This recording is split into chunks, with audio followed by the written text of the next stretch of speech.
So does everyone have their access to their microphones? I see a lot of people on mute. Is it possible if I ask you a question for you to respond? Yes. Can I? Okay, cool. Who Yes. said yes? I'd like if we could just go around and just like say your name so I could just have it out so I could just call on you. So who said yes right now? That was G9. Darnell is my name. Darnell. Nice to meet you, Darnell. Nice to meet Thank you. Who else do we have online? Janice, Abby, Tanya, can you guys hear me? Yes. It's all right. David, how about you? Can you hear me? Here you find me and my wife are here together watching you. I got you. David and Pamela, right? That's correct. Got you. All right. Janice, Abby, you guys on? You know, Abby's not gonna say anything. Okay, that's fine. So all right, sorry, I'll jump into my spiel. So today I kind of want to talk about COVID-19. I'm not a medical doctor, so I'm not going to get into the medicine associated with COVID, but how it's been impacting your kids psychologically, their psychosocial health over the long term, and so that they're learning. How are they learning with distance learning? So I want to jump into that and give you guys a little of my spiel on it. But before we get into that, I do want to ask, we'll start with you, David and Pamela. How have you been coping with this shutdown, this pandemic? David and Pamela, how have you guys been coping overall as a couple, as parents? Well, for us, it's not too much difficult because both of us are essential workers. So both of us actually go into work every day or mostly every day. So we get to see people. Just that the leisure activities has extremely been curtailed to almost eliminated. But we still do nature walks.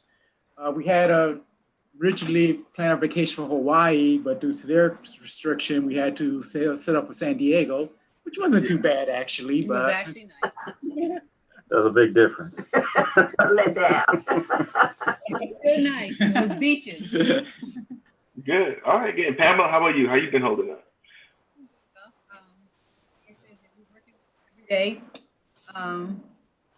Just trying to connect and actually trying to convince people that it's safe to come in. That's my biggest thing. I just have to really plead and just show them that we really love and care and need you to come, because their health, people's health is being affected negative because they're terrified to come in. So my big thing is, I'm sorry, I'm a nurse.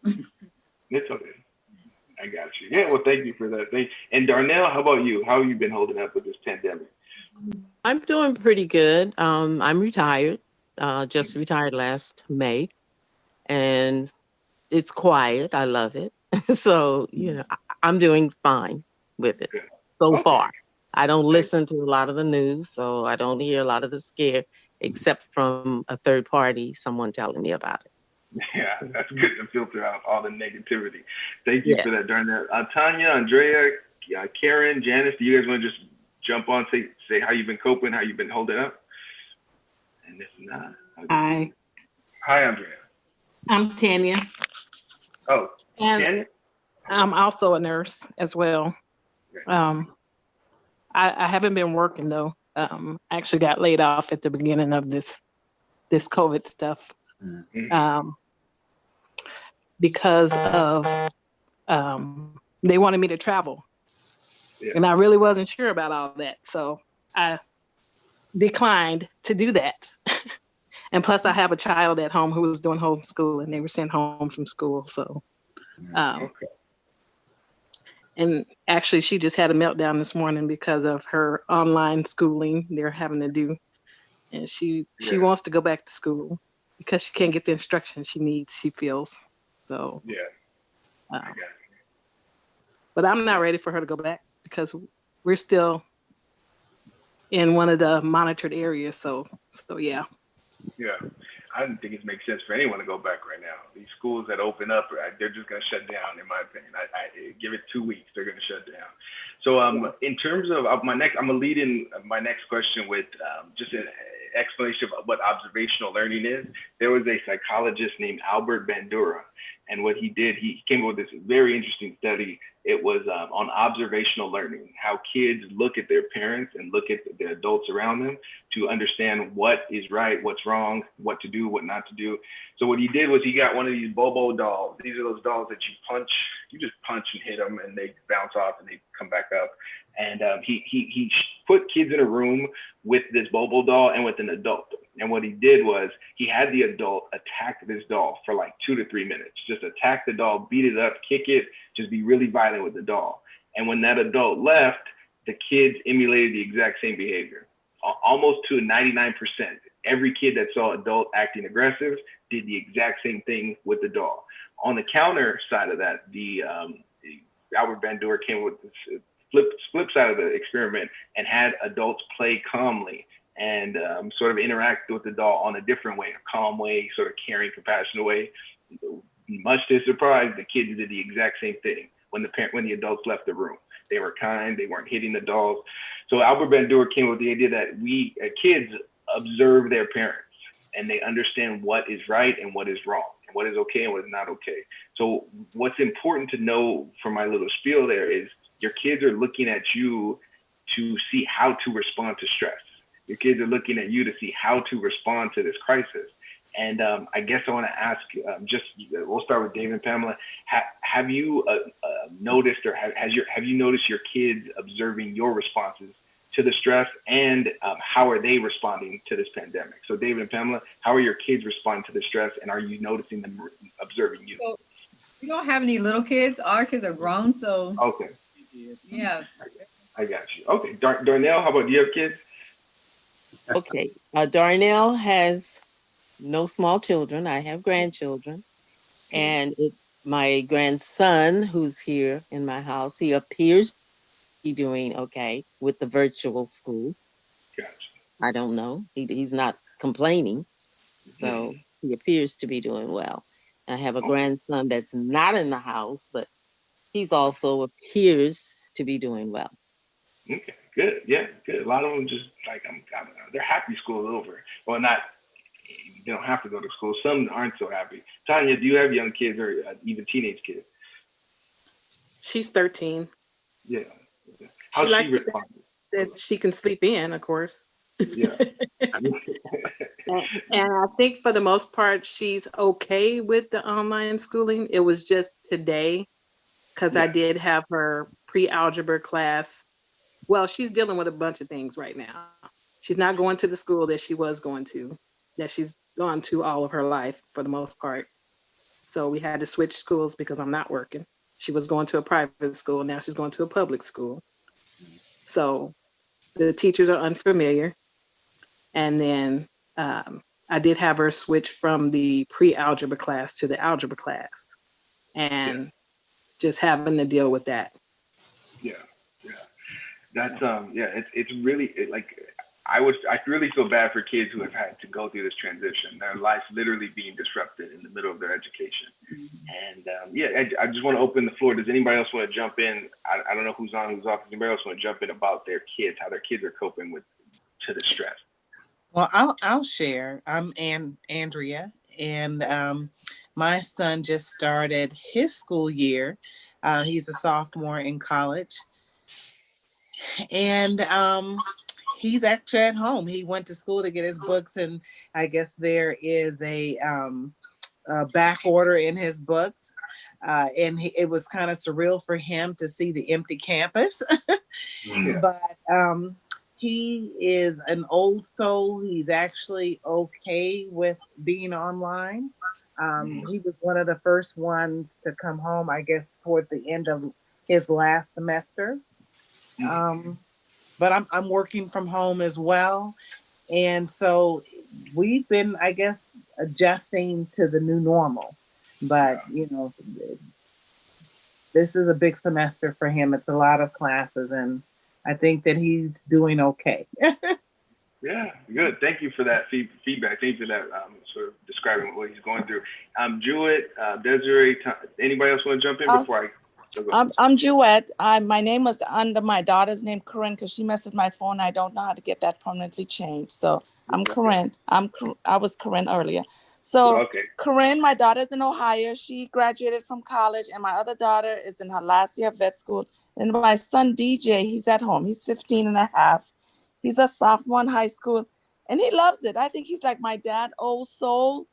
And I think he likes being at home. He told me right from the beginning, that he liked it. And I, at first, June, when they had voted whether they should go back to school, I said, yes, you should go. Your boy, you're going to get distracted. Your sisters was home at the beginning, but now you're going to be by yourself. But when they started going up, I voted for him not to go back. And he goes to the same school. He likes it. He's in all honors and AP classes, and he does well. I told him, I have to check your records, like, go online and check his grades. And I told him, if his grade starts to slip, basketball, which he loves, is going to be cut out. So he's doing well. DJ is a really good student. And Andrea, who just spoke, she's my sister-in-law. So our kids are, they see each other once in a blue moon. So they're good. They see each other on FaceTime. Good. Well, thank you for that. In terms of what's the change, what has happened with the pandemic and how it's ripped kids away from their school, any professional, any scientist that'll tell you, I know what's going to happen, they're lying to you. No one knows what's going to happen. But I can make some educated guesses that I think what are some risk factors. Kids, everything they learn in school, they're not, it's good for them, but they're not going to be using their history lesson later on in life. The majority of things they learn in the classroom, they're not going to be doing that in their life. But what they're going to be doing is dealing with bosses and having to deal with coworkers and having to manage stress and show up on time and turn things in on time. That's what a lot of school is for, I think. A lot of school is learning how to set boundaries with people and how to deal with the frustrations of the people around you. The stuff in the academics, it's great, but it's not you're not going to take calculus from high school and go be a statistician, right? Most people don't do that. So the thing that I worry for the kids and the young adults today the most is they're still developing. There's a lot of development that's still happening. There's social development, emotional development, cognitive development, moral development, even the sexual development and the biological. A lot of that is being developed just by attending school, And so I worry that a lot of kids in the future might have some stunts in one of those levels of development, particularly social. So I wanted to bring up some coping skills to help your kids or your teenagers or your adults, who are away from school in managing this crisis and just being home all the time. One is separate what's in your control versus what's out of your control. A lot of anxiety comes from trying to control things that are out of our control. And I'm really encouraging parents to teach their children this is a really good time to separate what's in your control versus what's out of your control. And I just want to ask, does anybody have kids here or themselves personally who's struggling with anxiety? And anyone could jump on that. Go ahead. We do. Yeah, you guys. What about your children? Would you say they struggle with anxiety at all? That's what I'm talking about, our children. No, not us. Okay. Yeah, we do. Yeah, my question made it seem like you guys do. Yeah, and how does the anxiety manifest? Basically, in situations that he's not familiar with. In particular, this year, there was a lot of anxiety before school started. He started school last week. They're online. This is a new school for him because he just entered high school. So new school, new teachers, no classmates there from his old school. So there was a lot of anxiety about starting this school because he didn't know anyone. So one of the things, though, that kind of alleviated probably about 50% of it was him visiting the campus before school started and having an opportunity to meet a few of the teachers during his enrollment and picking up his books and computer. Yeah, that helped his anxiety. This is a really good time to teach your kids how to manage these emotional stressors that come up. Like patients come to my office and nothing's happened in their life. They're fine. 6 weeks, they're fine. And I'm like, man, something needs to happen so we can work through it. You need to go do something so we can work. Or I expose them to the things they don't want to deal with. So when the stressful situation occurs, you can help them process and understand. So now is a really good time to know your kids are going through anxiety. Some might be struggling with depression too, anxiety due to all the changes. and you're teaching them how to deal with this anxiety. They're one, learning from you, how you deal with your stress, and two, they're learning from what you say, you know, really encouraging them to separate what's in their control versus out of their control. Another very important, I think, in terms of their development, physical activity is important. I know a lot of kids aren't getting the PE that they would be getting at school. So as teachers, as judges, as lawyers, as moral guidance, you guys are doing so much for your children. Making sure they get that physical activity is going to be important too. You know, like one of my friends, they have a pool in their complex, and he makes their kids run to the pool, swim, and run back. That's their PE for the day. You know, so physical activity is very important. But even on the same level as physical activity, social connection is huge for young kids. A lot of their development comes from looking at their parents, but a big majority comes from bouncing off from their friends, understanding what's okay, what's not okay, who am I as a person. Their identity is heavily developed at around these young ages. So I guess I want to just ask whoever wants to throw it out there, has your kids been struggling with the lack of social connection with their peers? And anyone can answer this if they want. Mine was, you know, Abigail really likes to connect with her friends. And so we have actually been able to plan meetups with her friends at the beach. So one of the parents, you know, watches them while they're at the beach and they're physically distanced. And so since we have incorporated that, she's a little less stir crazy. Yeah. Good. So and Daniel too. Daniel's pretty sociable too. So he's been getting out probably more than we would like. But it's the same people that he sees all the time. So that's why it makes us more comfortable. And has his own little bubble of people that he sees. Good. Yeah. Thank you for that, Valerie. Anybody else, how have your kids or young adults been dealing with the lack of social connection? This is Darnell. My grandson to be doing okay because they go online with games. So they're communicating almost all night long with one another on their little games and competing with one another. So they're doing well to me. So, yeah. Now is a good time to, I know how parents feel about video games, but our generation is way different than this generation now, and they connect over video games. So I would allow them to have some connection and play, but making sure they're not on it 3-4 days straight, and not leaving the house. Like in moderation is going to be very important. So thank you for that. So in terms of I don't know if anyone here is worried about their kids' actual academic learning. One question I thought you guys might ask is, are my kids actually learning anything online? Are my kids actually getting anything out of this? Ideally, face-to-face is important, is the best, but you can still learn through television, through technology. It's not a face-to-face or nothing. And one good example of this is Sesame Street. This sounds kind of funny, but they did a lot of studies on Sesame Street even before it was huge. Sesame Street had a lot of data-driven information that shows kids, especially minority kids, can learn from television and technology a little bit better than from the face-to-face. And I don't think it's anything relative to cognitive function or intellect or brain development. I think the face-to-face kids have been discriminated against, minority kids, so long that they don't get good face-to-face education. So you put something like Sesame Street out there, the kids are doing much better.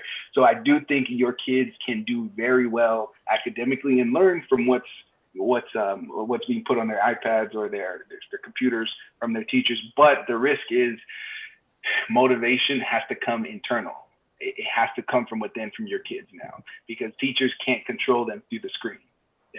So I think it's going to be really important to teach your kids to self-motivate and to encourage them to look, this is your future you're dealing with now. You're not going to learn anything, even in regular classroom. You're not going to learn anything online, especially if you're texting, if you got YouTube on the back, if you put up a fake dummy with your hat on and walk away, you gotta be engaged. So anyone could respond to this, but have you struggled getting your kids engaged in the distance learning? Has anyone struggled? I know my daughter has been complaining about my grandson, or the younger one, that if she don't watch him, he'll try to get by while doing anything. And so it's like she almost had to go to class with him to get him to do what he's supposed to do. Mm-hmm. Yeah, thank you for that. And one thing I think is that you guys are fighting against is there's a TV, there's a couch, there's the fridge, even if it came to, I'd rather wash dishes sometimes than do homework. There's always some kind of distraction. So as much as you can to eliminate the distractions that are there so you can give them the best opportunity. I remember my mom used to unplug the TV and take the cord with her to work if I stayed home. she would do that, and I remember she caught me because I bought a new cord and she cut that cord up with scissors. She just cut it. So I know it's a lot easier back then, but if you can eliminate the distractions with your kids, you give them a fighting chance in terms of staying focused in the academic. Another important, I think, it's something to watch out for. I think it's very important, just some warning signs. If your kids or your adults or you are during this pandemic struggling with a lot of tension and irritability and stress, that's something to watch out for. It might be good to connect with a counselor, a mental health professional, pastor, a friend, just somebody to talk to about all the stress that's going on, and modeling it for your kids, that it's important to reach out if you're struggling with something. Another thing to watch out for is your excessive sleep. If your kids are sleeping excessively or not enough, like your kid's up all hours of the night or is waking up at 1 p.m., 2 p.m., 12, like that's a warning sign that they're not doing so well.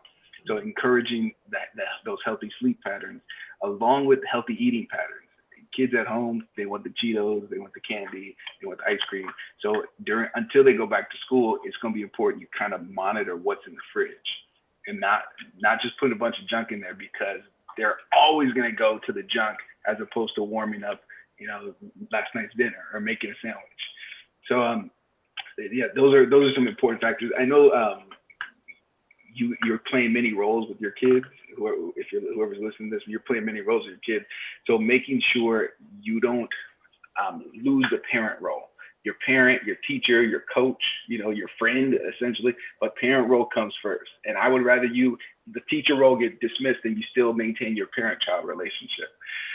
So that's pretty much my spiel. Does anybody have any questions or anything they want to bring up about what I talked about, or just any concerns since you have a psychologist here? Dr. Jody, it's Valerie. So I think it's interesting that you brought up how some minority kids are doing better, because I have a friend who is an assistant principal, and she shared that with me, said that they're finding that the African-American students did better the last semester of school because they were virtually learning, because that opportunity or that challenge of discrimination and racism from their teachers was removed. And so that they were doing better, which I thought was really interesting. Yeah, you take away, like when you put them just on a screen, you take away all not only the biases from the teachers, but the biases from the other students. Yeah. And those other students causing stress, anxiety, frustration, the kid can focus more effectively. Mm-hmm. So I do, I'll give you guys another study. It's a very famous study. I forgot the name who did it, but they took class A and class B. They took two different classes. And I think this was young students, but they told class A that you guys are smart, you guys are talented, you guys are good students. They told the teacher that. They told the teacher, this class A is really smart, really talented, they're well behaved, they're really good. And they didn't tell the students. And then the same teacher, they told her class B is a bunch of riffraffs, they're no good, their grades suck, they're just bad students. None of this was true. But at the end of the semester, they showed on multiple occasions that class A did better. In their grades, there was less behavioral problems. There were improved sort of relationships. Class B had tons of behavioral problems, grades and C's and D's. And the only thing that was different was the teacher's perception of the class. That's it. It was almost like a double blind study where the teacher didn't know who was good, who was bad. It was just, they just changed the perception. So that study showed how important it is that a teacher's perception of a child can impact that child's future and impact that child's academics. Right. So taking them out of the classroom, in a sense, I could see how that can help. And the stress, and also to minority young men and women, they might have, some stress at home. They might have some trouble getting to school, trouble getting back to school, trouble walking through a neighborhood that's causing problems with them. So it's very important, I think, to give our kids this fighting chance, but also know that going back to school is a good option, but that doesn't mean there's not benefits from staying home and learning from home. So yeah, so thank you for that, Valerie. Anybody have any other questions or anything they want to bring up? Hi, Dr. Awadeli. Joe, yeah, you call me Jody. That's fine. Yeah, I was walking and I didn't get to introduce myself. What about the adults? Because I am in the empty nest. My kids are grown, and when I say grown, well, my junior one, he just graduated and had to do virtual graduation. I was looking forward to that trip. So for me right now, it's like I can't go anywhere because I can't travel because of COVID. You can't visit your friends and you're in that emptiness. So then I lost my mom last month. So it's like, I am trying to cope. I'm coping, but as for adults, how do you, what do you have for the adults? Yeah. So there's a couple of things. I mean, I got to be honest with you guys. This is the first time in my 12-year career, I don't know how to help people anymore with this coronavirus. There's nothing I can say anymore that's going to help. Whatever I say might help for a little bit, and then we're still stuck at home. So like I said, for the children, it's important for you to take the same advice, separating what you can control versus what you can't control. That's just one idea. Putting your effort into things that you can manage. The other thing is it's important to connect with people as much as you can. And I don't think it's a good idea to just do a Zoom call or a phone call once a week. I think you need to be connecting with someone every single day. And if you've gone a day without at least talking to someone, that's a red flag. It's important for you to reach out to people. The other thing I think is extremely important is if you can exercise, that's going to be extremely important to get out there and just walk. Just walk. Oh, go ahead. Yeah. And I do go to work every day, but I work in the office. Yeah. And in terms of like your overall mood, how's your mood been these past couple of months? Well, sometimes it's good, but sometimes, as I said, like today, I was thinking, oh, I haven't gone on vacation. And then I realized because I was supposed to go home at the end of July, August, and then I can't go. And then my mom died in July. So sometimes I go between emotions. I'm okay with it. And then another time I would just like, oh, mom is not there. I was supposed to go home. I was supposed to see her. Now I can't go home. So my emotions fluctuate. Yeah. It sounds like a grief response. We call it a grief response has occurred. And I don't want to tell you need to go do this, but for everyone listening, if you're struggling with an emotional issue or some kind of loss or any anxiety, whatever's going on, there's always someone out there who can help. And if you have health insurance, you could call the back of your insurance card and ask them for the therapist in your area. All therapists are doing Zoom calls right now. So reaching out to starting counseling, I'm not saying in this country, if you tell someone they should start counseling, they take that as offense a lot of times. Starting counseling doesn't mean something's wrong with you. It's almost like going to see a physical trainer, or your trainer at the gym. I can attest, a lot of my patients be like, "You're a doctor? What?" So I think I can promise you, going to see a counselor doesn't mean you're weak. I think it's a sign of strength. Another thing I think that's important for adults, especially kids too, but adults, is you gotta stay in the present moment and you gotta worry about today. Just managing what's happening in front of you. Someone told me, Jody, you got 1 foot in yesterday, 1 foot in tomorrow, and you're screwing up today. So being able to be present in the present moment and manage what's happening right now. There's no technique that I got that is as good as spiritual connection right now. You know, if you, everything in my 10 years of schooling, it can be done by Psalms 91. Or some kind of spiritual connect. I promise you, right now you need to lean on your faith heavily. And if you're not praying every day, if you're not connecting with your higher power every day, I think that's a red flag. So hopefully some of those things help. But I do encourage you to put the priority in the faith first, in the spirituality first. Okay. Yeah, thank you. I do that because sometimes when I feel down or when I can't go to sleep, I'll try to repeat quick scriptures or try to sing a song. And yeah, and because of COVID too, even though you say about counseling, you can do face-to-face. I don't even like to text. I would prefer to call someone, talk to them, not to text. So if you go to counseling, it's going to be on Zoom. I don't like that, but I guess you have to adapt to the situation as is, right? Yeah, very important. And just because we're in quarantine doesn't mean we can't experience nature. Getting out and going on a hike, going to the beach, socially distanced at a beach, getting in some kind of environment where you're connected to nature really does impact the mood. One of our treatments for depression and seasonal affective disorder, we literally just hook people up to a light and just shine a light on them during the session and they feel better. The light mimics sunlight and your mood is really impacted by just getting out in nature. So I encourage as much as you can, exercise, get out of nature, stay in the present moment, separate what's in your control versus out of your control. See a counselor if it's not getting better. Journaling does help too, writing your thoughts and feelings out on a piece of paper or typing them out. Spending 10 minutes a day journaling, it's almost like having a conversation with yourself.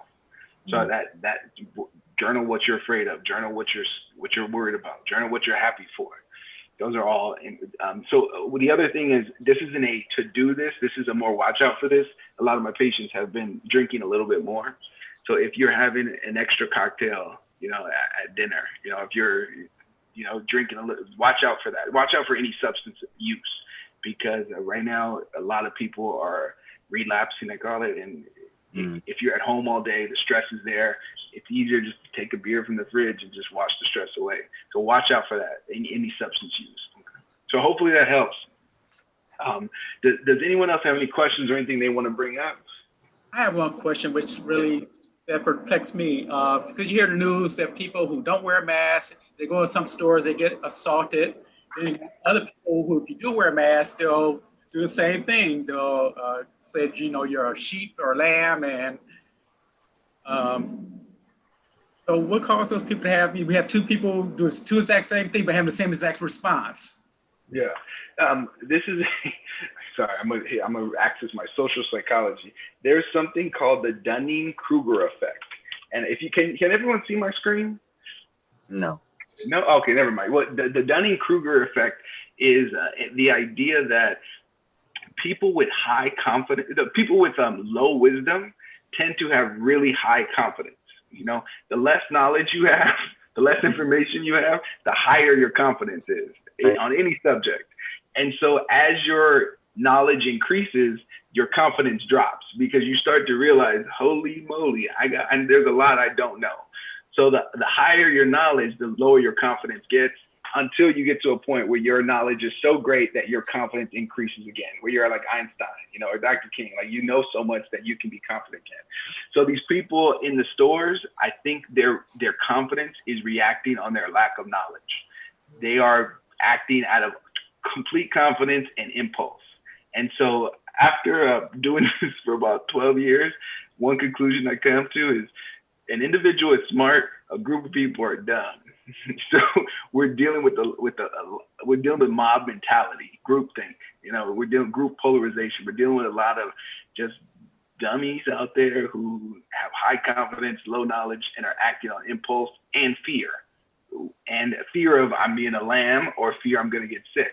So I do think right now people are demonstrating a lot of what's going on, a lot of what I've been teaching in my Psych 1 textbooks.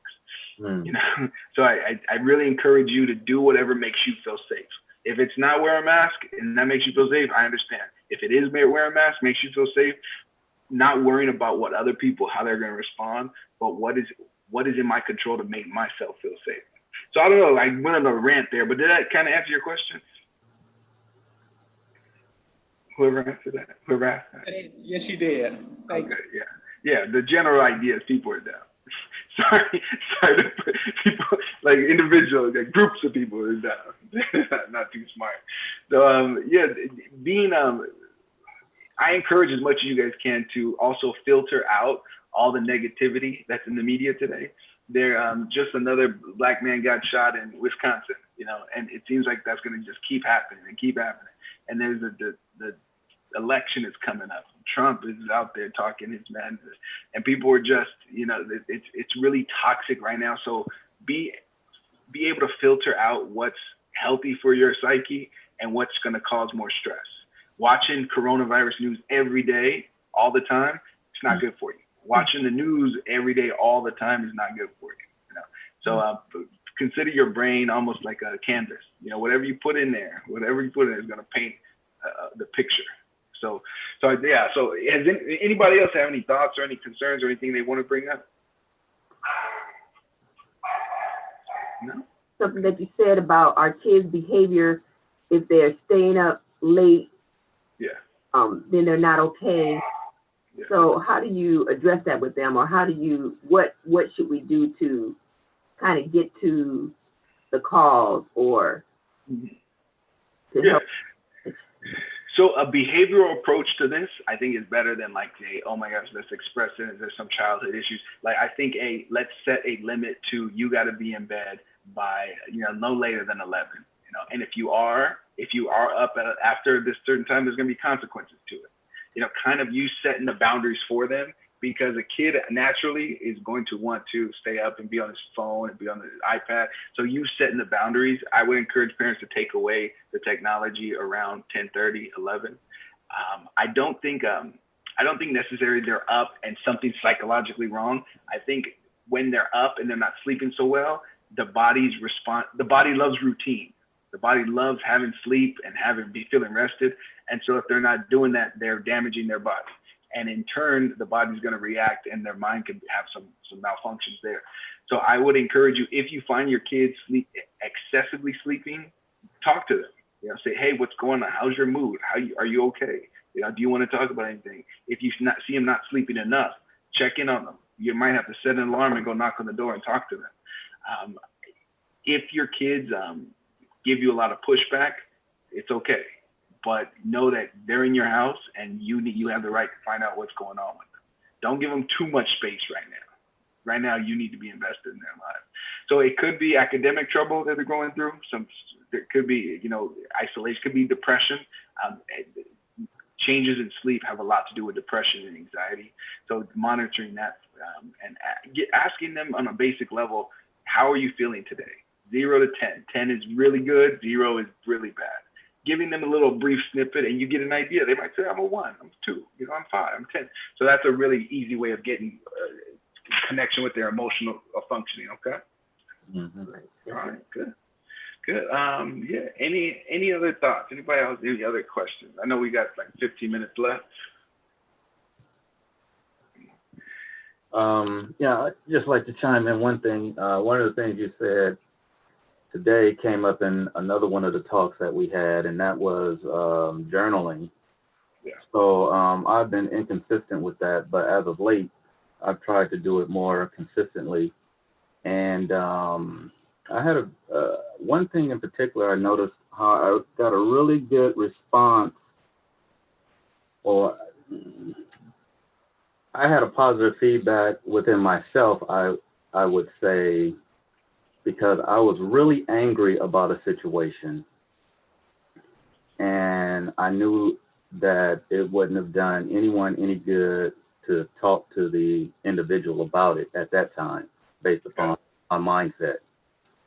So I journaled everything that I was feeling at that time, and then even came back about 5 minutes later. If I had additional thoughts when I walked away, I put that on paper, and then I read through it, And then after reading through it and kind of processing it, I shredded all the information as if, okay, I've experienced everything. I got all the anger out. Now I'm done with it. And, I really felt good about that in terms of just kind of like dealing with the issue myself, like you said, and then putting it behind me. Yeah. And so that's, for me, that was a first. First in the sense that I really felt a benefit from the journaling activity. Yeah. Doing something over and over and over. You might not get the gratitude at the moment, but there will be a time where you put enough work into it to where your body went there when it was frustrated. Sometimes people come in my office and just talk for a whole hour. I don't say one word. They get up and they go, "Oh my gosh, thank you, doctor. That was the best session I ever had." I was like, I didn't say anything because sometimes you just need to get it out. You just need to let it out. And if it's through art, if it's through music, if it's through spirituality, if it's through journaling, getting out that anger, that frustration, that anxiety, putting it on a piece of paper.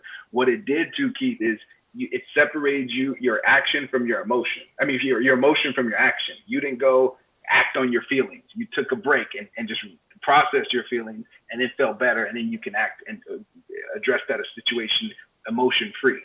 So I encourage y'all, if you can, to spend maybe 2 times, 3 times a week just sitting down and journaling. And it doesn't have to be coherent sentences. It could be bullet points. You could journal a picture if you want, but just letting out those feelings. There's something called gratitude journaling. And I strongly encourage this for everyone to do, at least in your head. It's sitting down and taking 3 to 5 things every couple of days that you're grateful for. And it could be something simple as coffee. It could be something simple as my health. Right? That's not simple, it's complex. It could be something simple, I have a roof over my head. But imagine we're standing on a hill and looking at the sunset, and looking at the clouds, and we see birds, and there's a snake next to our foot. All the beauty around us is going to be dismissed by this danger, by this snake next to our foot. And our bodies are wired that way to protect us. You got to watch out for the danger. However, there's no snakes, there's no lions, there's no bears, nobody's chasing us. What there is our boss's opinion, our rent check, my son, my daughter, this neighborhood. And so our brain tends to take to that evolutionary, like that sort of that biological trigger of focus on what's not working. And over time, your whole life could be consumed with, I'm just focused on all the problems and I miss all the beauty around me, the clouds, the sunset, the hill. And so gratitude journaling helps you to take a second and just sit down and notice all the positive around you. I bet you if you took just 10 seconds, you could identify 5 things that are great, that are positive around you. So I do encourage every 2 to 3 days, just sit down or think about the positive. Journal in your head, journal on paper. After you do this for an extended period of time, you'll start to notice you'll feel different. Your relationships will be a little better, and your boss might notice the differences in you. Your health might be a little better. It's not a cure or fix, but what it does, it just changes what comes into your body and what you're focused on. Because reality doesn't really matter. It's our perception of reality that matters. How we perceive our reality. And if your perception is on a negative slant, you're not going to feel too good. Right. So yeah, journaling helps. Well, good, y'all. And let me see, did I have any other points I want to bring up? No. Yeah. Yes, just again, I just want to reiterate, stay in the present moment as much as you can. Don't worry too much about yesterday. It's done. The future hasn't happened yet. All you got is right now. And the best way you take care of tomorrow is by action today. So I encourage you guys to stay in the present moment and know that we all getting through this together. Don't feel afraid to reach out to someone if you're struggling. All right. All right. All right, y'all. Well, thank you for having me. Any final thoughts? Anybody? You came on here preaching. Huh? Oh, my bad. I have a quick question. Yeah, go ahead. Is there like some website or something that you can go to find a counselor? Like we're on the Central Coast and there's not a lot of counselors in this area, like family counseling or anything like that. It's called, if you could take a picture, like write it down or just remember, it's called psychologytoday.com. Psychology, psychologytoday.com. So what you do is you go to Psychology Today, type in your city, type in your zip code, and all the therapists will pop up that are in a 15-mile radius. And you can filter them out by clicking your insurance, clicking the issues you're struggling with, and they'll filter those out for you too. That's one way of doing it. Another way of doing it is calling the number on the back of your insurance card, and they will give you a list of the people in your area. However, there's I got a waiting list, like 20 people right now. A lot of we're overworked because business is booming right now with mental health. Business is booming. Just so much going on. So don't give up. You know, if you have to call 5 people, I will call 5 people. That's the thing about this area. There's not a lot of psychologists, and there's not a lot of us, people of color. So and sometimes you want to talk to somebody that understands basically your background. Yeah. And what state are you in right now? I'm in California. You're California. So you can see anyone in California right now because everyone's doing Zoom calls, everyone's doing Google Duo. You literally can just go to, you don't have to go to their office. You could see them on Zoom. So there's someone called the Black Girl Doctor. If you write that down, her name is Dr. Taisha Caldwell, but it's the Black Girl Doctor is her website. She's only Zoom calls. You know, that's all she does. But I think she might be cash only, but your insurance might cover it. So Psychology Today, one other place is you can go to the Association of Black Psychologists, I forgot the abbreviation, Association of Black Psychologists, and you can look on their website and see who's available. But I encourage you, don't give up. It takes some time, okay? Okay. All right. And I think one more person wanted to bring up something. I heard someone else. That was me. Oh yeah, go ahead. So I'm a therapist, and I just have a question as far as like, I feel like being in this field, you hear the way people talk differently. You know what I mean? It's like how do you kind of balance that as a therapist if you hear someone complain about something that they are creating for themselves without trying to, okay, well, here's the solution. You know what I mean? Or I got you. And this refers to your children as well, and whoever's listening, and your relationships. I'll quote Maya Angelou. She said something. A quote. She goes, "Don't pick it up. Don't put it down." You know, when people say things to you, when people interact with you, I need to pick it up and take it, internalize it, or I don't put it away. I just leave it where it is and observe it. You know, it could be, oh my gosh, doctor, you're the greatest doctor I ever had. I don't internalize that. You know, it could be, doctor, you're a terrible doctor. I hate you. You suck. I don't internalize that either. I don't put it away. I just kind of observe what they're saying. And I've learned that there's two types of people in this world. Some people who want help with their problems, and some people who want to talk about their problems, not get help. And I encourage, if your patients or your clients, whoever is coming in, take a step back and ask yourself, are these people wanting help with their problems, or they just want to talk about their problems? You know, and if they're doing things to, in a sense, sabotage themselves, it'll be important to highlight that with them and saying, look, I can be many roles for you. I can be your preacher. I can be your friend. I can be your mom. I can be your coach, you know, but what is it that you want to get out of this? You know, and if you want to get help, if you just want to talk, I can do that too. But if you really want to get help, here are the areas where you're sabotaging yourself. So, but for you, more importantly, get that mindset of, am I work with someone who just wants to talk, or am I with someone who wants to work? And neither are bad, neither are good. It's just, it is what it is. Did that answer your question? Yeah, absolutely. I think just sometimes I catch myself, you know, that either my clients or just people that I'm around are in, you know, helplessness, right? And then catching myself in this helplessness of like, there's no answer and such. I'm like, well, there is answers. You just, you're not ready to see that. But that's definitely good advice and something to definitely be mindful of. Yeah, and one thing too, like my clients can attest to this. I don't work harder than them. You know, I'm not gonna put in more work than you are. You know, I feel like therapy and clinical counseling is 95% the patient, 5% the therapist. You know, I'm just like a guy on a hill pointing the direction. Like, you got to go that way, and the progress is up to you, my man. The progress is up to you. I can't be responsible for your successes or your failures. You got to be the one who takes life by the reins. So yeah, bring that up with the client next time you talk to them. So yeah, thank you, my man, for that. Anybody else before we go? Well, thank you all for having me. It was a pleasure to communicate with you all. Valerie and Keith can share my info.